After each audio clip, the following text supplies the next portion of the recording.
The High Point University women's soccer team opened up Big South play this past Saturday night against the Campbell Fighting Camels in what was a rematch of last season's Big South championship game, where Campbell took home the trophy, winning the match by a score of 4-3. It was Campbell who struck first at the 13-minute mark of the first half as Jackie Richards found the back of the net in style. That gave Campbell a quick 1-0 lead. The Panthers then conceded another goal to the Camels in the first half, but with 15 minutes to go in the second, it was a German, Magdalena Short, scoring a much-needed goal for the Panthers. It was a big play, made it a big time, and Short scored 2 goals in last year's Big South Championship game, so she knows a little thing or two about scoring against Campbell. Then, with a little over 6.5 minutes remaining in the second half, Campbell looking for their third goal of the match, and after a second effort by Morgan Harrison, she said, not happening. A couple seconds later on the other end of the pitch, after a little saucing and crossing action, High Point is set up with a golden opportunity as Emily Majinski looks for Magdalena Shorts, but the ball goes past her direction and out of bounds.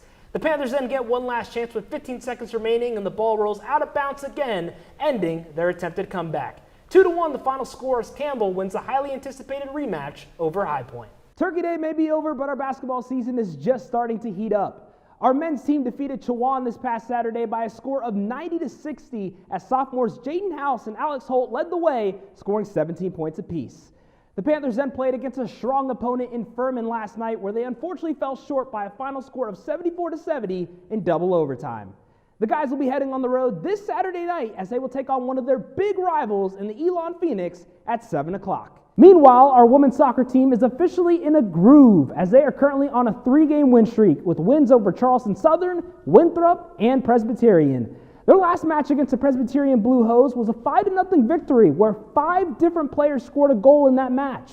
And get this, folks, the Panthers have outscored their opponents 12-2 in their last 3 matches and have had 8 Panthers score at least 1 goal during their winning streak. HPU Athletics has a motto: 16 teams, 1 family. HPU Sports Link, the club that helps stream live Division I sporting events here at High Point University on ESPN Plus and ESPN3, have a motto of their own: 1 group, 1 family. While some may say that the sports media industry is a male-dominated field, here on the campus of High Point University in North Carolina, female presence in HPU Athletics has risen as of late. Female sports media students here at HPU have the wonderful opportunity to work in this glorious control room here at Vert Stadium and can wear beautiful headsets like this one. A new season for the High Point men's basketball team is finally here, and they've got a great one coming up, as they'll be playing at the Cobain Center this season that is bringing immense buzz across campus. The Cobain Center, also known as the QC, holds 4,500 seats, which is more than twice the number of seats at their previous home in the Millis Center. It also has the second largest jumbotron in the state of North Carolina, which will now bring a professional atmosphere to the men's basketball games here at HPU. The QC is also decked out with stunning pieces of architecture all across the facility, including a statue of HPU's president, Dr. Nito Cobain. Students at HPU are excited that the new arena is finally here and are optimistic about the overall success that the new arena can bring to the men's basketball program. My name is Carter Batts, and I'm really excited to be out here for High Point's basketball game. One of the things I'm really looking forward to is our team spirit and community bonding. Hi, I'm Megan Hovey, and I'm looking forward to seeing High Point win in the arena. The men's basketball team will play their next home game at the QC on Saturday, November 20th against Howard University at 2 o'clock. Reporting from High Point, North Carolina with Q News, I'm Wendell Epps. Can the Tar Heels notch that 17th goal here on this possession? High Point looks like they're bringing a double team, trying to get that ball. Look at Jenna Kraft diving, fighting for that ball. And that dive was well worth it because it earned High Point possession back in their favor. And that's what High Point will need for the rest of this game. They're going to need that energy. They're going to need that aggressiveness, that passion on their side to help them stay in this game and try and mount a comeback.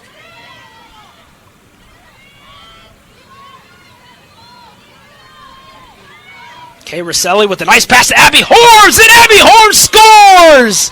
Rosselli finds Horms, and Abby scores in style! So the Panthers definitely needed that one right there. Take it 1 goal at a time. Give credit to Kay Rosselli. She set it up. We'll take a look at a replay of how that goal came to be. Kay Rosselli took her time, Nice and easy pass, calm, cool, and collected. Then it was Abby Horms just doing Abby Horms things, getting a stellar goal to fall there for the Panthers. And for Abby Horms getting yet another goal on the board. 5 goals on the day for Abby Horms. On 7 shot attempts, 6 of her 7 shot attempts have been on goal. So credit 5 of those 9 scores that High Point has had here today to Miss Abby Horms.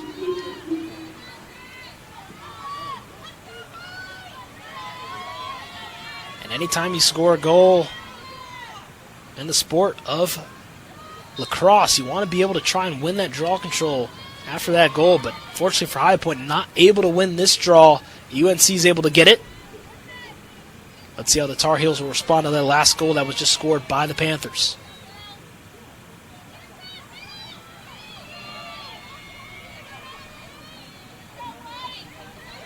Ortega has it for UNC. She's been a little bit quiet here in the second half. Turnaround shot is no good there by Mashri. Less than 2 minutes remain here in the third. UNC leading High Point 16-9. There's a shot, and there's another goal there for the Tar Heels. Getting that one to go there. It's Sam Geiersbach scoring that one for the Tar Heels. So now more and more players are getting involved for Geiersbach. That's her first goal here of the game.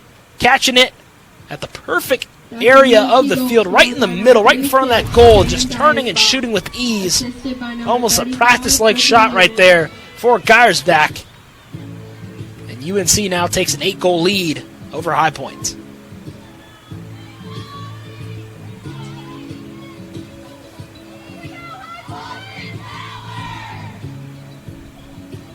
So the Tar Heels still with the relatively sizable cushion at the moment, leading the Panthers right now by 8. You got 1:52 remaining here in this third, so if you're High Point, you would love to be able to go in the fourth quarter, not letting UNC score any more goals for the rest of this third period, but also at least being in double digits. I think that definitely would play in the favor of High Point, give them some momentum on their side heading into the fourth quarter if they can prevent UNC from scoring any more and score on their own.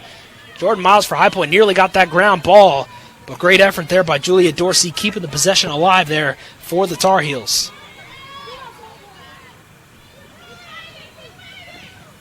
Less than a minute and a half remains here in the third. UNC leading High Point 17-9. Tight defense here by Kay Brusselli. Play continues here at Vert Stadium. Let's see how fast UNC wants to move here on this possession. Looks like they are trying to move rather quickly. They're going to line up here for a free position shot. And it'll be attempted by the player who just scored a goal for the Tar Heels a moment ago. Sam Geiersbach will attempt this free position shot here for UNC.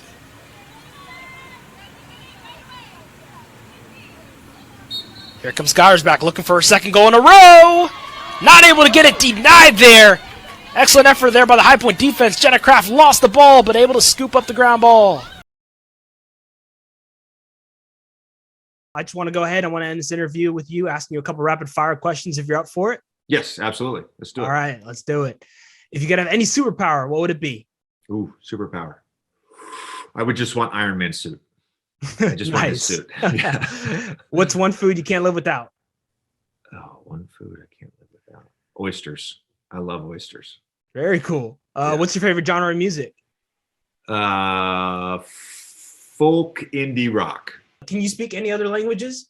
Yeah, I speak Spanish as well. Oh, nice. Yeah. So I haven't really had to use it much, but my next market, I'm hoping for it to be Florida. So I'll have to utilize it a lot more down there, and hoping, that it comes in handy when I'm shooting soccer or some of those sports that, have a really big Latino following. Yeah. So I hope so. Yeah, I haven't really had to use it much in Illinois yet. Yeah, definitely. No, I'm half Peruvian, so I been practicing my Spanish, and like I kind of like on the same thing, like too, like Florida, like soccer, with like Univision or whatever, Yeah. So, yeah. Did you? I bet you were a soccer player. I played a little bit of soccer growing up. Basketball was my main sport, though. Basketball. Okay, basketball and soccer soccer's so slept on. I love soccer. Like, me too. Me too. Yeah. I love announcing soccer. That was the first game I ever announced. It was a women's soccer game at my school. Really? Yeah. Oh, that's special. Yeah, it's I feel like, I mean, it is the most popular sport in the world, but I feel like people in the US still haven't come around to it yet. You know, it's always going to be NFL, but that's really cool that you have a passion for soccer too, because I love it. Every time there's a soccer story, I'm like, pick me. Exactly. Yeah. Soccer's a great sport. And like, you know, the MLS has been around for a long time, but now you have like the National Women's Soccer League too, which is like amazing. John Michael Wright knocking down a three, coming straight out of the timeout. His fourth three-pointer of the evening. Big three-pointer for JMW. Here comes McNeil taking it inside. Great defense by Zach Austin. As Zunabor gets a rebound. High Point's on the move. It's John Michael Wright throwing it down with the right hand. John Michael Wright is putting on his show here at the Cabane Center. He cannot be stopped. Panthers lead the Hornets 23-4. John Michael Wright, do your thing. And another turnover by the Hornets. Here come the Panthers now. It's RP3 trying to grab it, and he does. High Point now has possession. Here's Zach Austin on the right corner now, taking it inside. Austin working against Shenandoah's defense, and he is fouled there by Baha'i. So Zach Austin is going to get 2 shots here at the charity stripe. That's his second. Enough cannot be said about what John Michael Wright has done. A couple three-pointers and then showcasing his vertical leap, throwing down the thunderous dunk here at the Cabane Center that got everyone on their feet. And now Zach Austin, the redshirt freshman's got 2 shots here at the free throw line to try and extend this lead to High Point, and he connects on the first. Entering for Shenandoah, number 1, Jalen Williams. Please welcome to the court for your Jalen Williams is coming back in this game for the Hornets. And for the first time here this evening, Alex Holt is checked in for the Panthers, as well as Bryson Childress, so a pair of sophomores coming in for the Panthers.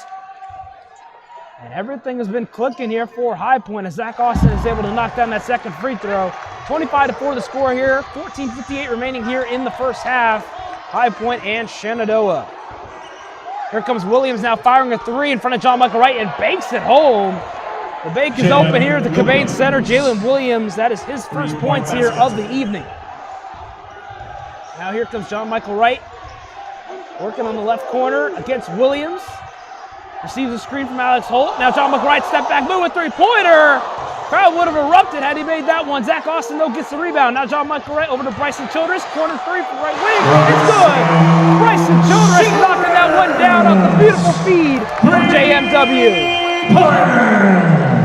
Here comes Jalen Williams now working against John Michael Wright. Floater alert here for Jalen Williams. Is off the mark. Rebound by Jaden House. House pushing the break. He's got numbers. House takes it and throws it down. Jaden House with a power dunk. And Shenandoah calls time. The High Point men's basketball team is on fire. 30-7 the score here in favor of the Panthers. Another timeout here for the Hornets. So John Michael Wright got a dunk, and now it's Jaden House as High Point leads Shenandoah 30-7. 14:06 remaining here in the first half. We'll be right back after this quick break. You're listening to High Point men's basketball on the High Point Panthers radio network. Back here at the Cabane Center, ladies and gentlemen, High Point taking on Shenandoah. The Panthers currently lead the Hornets 30-7. High Point shooting 10 for 14 from the field. Shenandoah just 2 of 7. The Panthers are 7 of 8 from beyond the arc, which has really been the big story here of tonight's ball game. As that shot right there is good by Anthony Cowan. That is his first shot attempt and his first made field goal of the evening. 30-9 now the score here at the Cabane Center. 13:41 remaining here in the first half. John Michael Wright now hands it over to Jaden House. House receives a screen from Alex Holt. House control the ball at the top of the key. Loses it. Bryson Childress gets it back. Now it's Zach Austin. Left baseline. Reverse layup is good. Zach Austin with the excellent move there. Nice finish there. And High Point now leads Shenandoah 32-9. 13:21 remaining here in the first half. Williams takes it inside. He's denied by Zach Austin. Says, get that out of here. Not scoring on me. And here comes Bryson Childress pushing the break here for the Panthers.